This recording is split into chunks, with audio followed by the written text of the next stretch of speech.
10 रुपया दिया जाए, ईमानदारी से सही जगह खर्चा करके आओ तो 100 रुपया का अधिकार प्राप्त हो जाएगा। और 10 ही रुपया गलत जगह खर्चा कर दिए तो पिता 100 रुपया देने में हिचकेगा।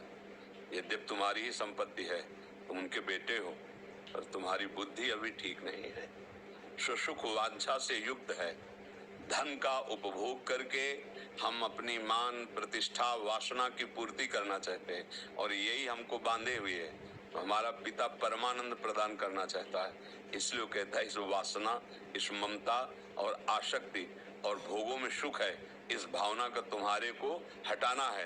कैसे हटाओगे? तुम हटा नहीं पा रहे, हम हटाना शुरू करते हैं। जहां जहां तुम्हारी आसक्ति होगी मैं मिटा दूंगा। जहां जहां तुम जो चाह करोगे उसको पूर्ण ना करके तुम्हें वो मार्ग दिखाऊंगा जिसमें परमानंद की प्राप्ति होगी। भगवान के इस भाव को न जानने के कारण संसारी आदमी कोसता है। वो मायापति है, उनके लिए धन संपत्ति दे देना कोई बड़ी बात है?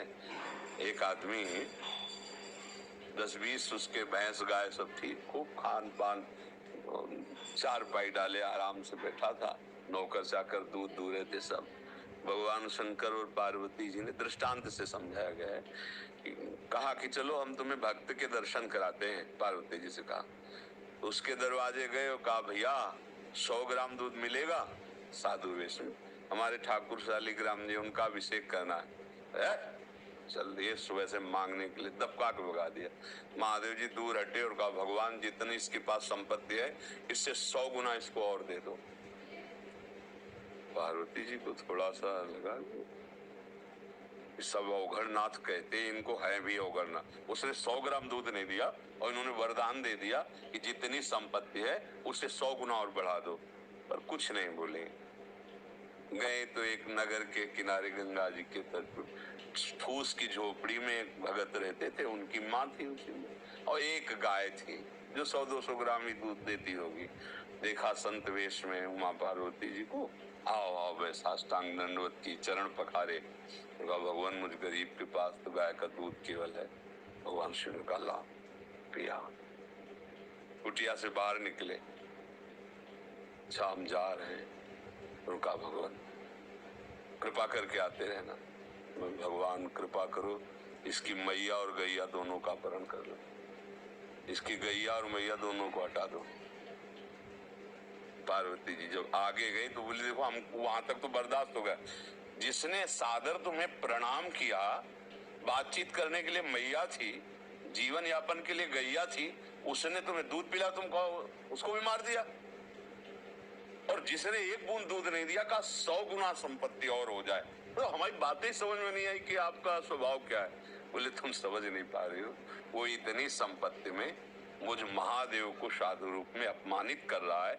जब 100 गुना और बढ़ेगी ना तो उसका प्रमाद इतना बढ़ेगा कि घोर नरक जाएगा। और इसकी थोड़ी मति गति समय मैया और गैया में जाता था, अब ये दोनों से अलग होगा, अखंड चिंतन करेगा और परम धाम का अधिकारी बनेगा। हम प्रभु से संपत्ति मांगते बालकपन के कारण जान नहीं पा रहे हैं।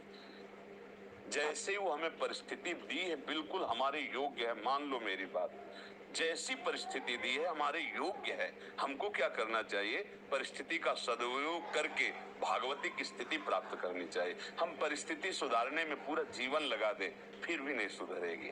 आज तक किसी को तृप्ति नहीं हुई। आप बताओ कितना धन मिल जाए जिससे आप तृप्त हो जाएंगे?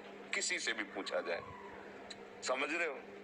आप अगर अंक में रखोगे भगवान दे देंगे, अगर फिर आपसे यही हम प्रश्न करेंगे ना तो उससे कई गुना बड़ा अंक की अभाव की अनुभूति आपके दिमाग में होगी, वो भी अंक पूरा हो जाए।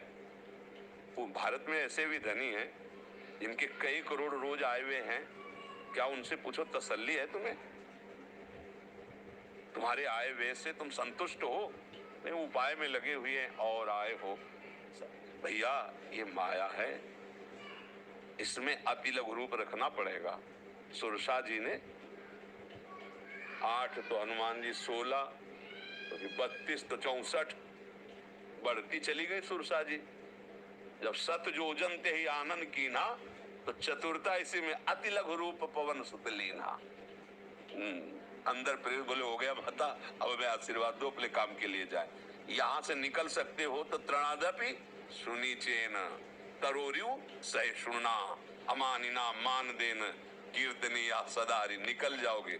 बड़े बनना चाहोगे, ऐसी चुंगी लगेगी, ऐसी जांच होगी कि फेल हो जाओगे, यहीं फंस जाओगे। हमारी बात मान लो, बड़े के हो जाओ, आनंदित रहोगे। जितना हमें चाहिए हमारे प्रभु ने दिया है, जैसी परिस्थिति चाहिए वैसी दी है। अपना कल्याण कर लो, अपना मंगल कर लो। ये वासना की पूर्ति अगर इतने से हो जाती है, आप अंक रख दो कि इतना इतना इतना, बस अब कृतकृत्य भयों मैं निहाल हो जाऊंगा, तो जितना तुम सोच रहे हो उससे कई गुना तुम्हारे ही दृष्टि में है, वो सब है जो तुम मांग रहे हो। और उससे पूछ लो जा करके कि तुम तृप्त हो क्या, वहां भी अभाव ही नजर आएगा। क्योंकि बिना भगवत भाव के ये इसकी सत्ता ही नहीं जिसको आप देख रहे हो। नासते विद्यते भाव ना भाव विद्यते, तो ये तुम्हारा अभाव कभी मिटने वाला नहीं। आप सोचो, जिन अप्सराओं के आने पर यहाँ मृत्यु लोक के मुनियों का मन क्षोभ को प्राप्त हो गया, उन अप्सराओं का स्वामी काम से प्रेरित होकर एक महापुरुष की पत्नी के साथ अपराध कर रहा है, जो गौतम ऋषि और अहिल्या। वहां की एक अप्सरा आ जाए तो बड़े बड़े मुनियों के मन में क्षोभ पैदा कर दे ऐसी, और वो सब उसके अधीन है, उसके अधीन है देवराज इंद्र के। और वो इतना अभाव ग्रसित है कि वो स्वर्ग की इस वैभव को छोड़कर एक महात्मा के आश्रम में जाता है और उनकी पत्नी के साथ गलत आचरण करता है।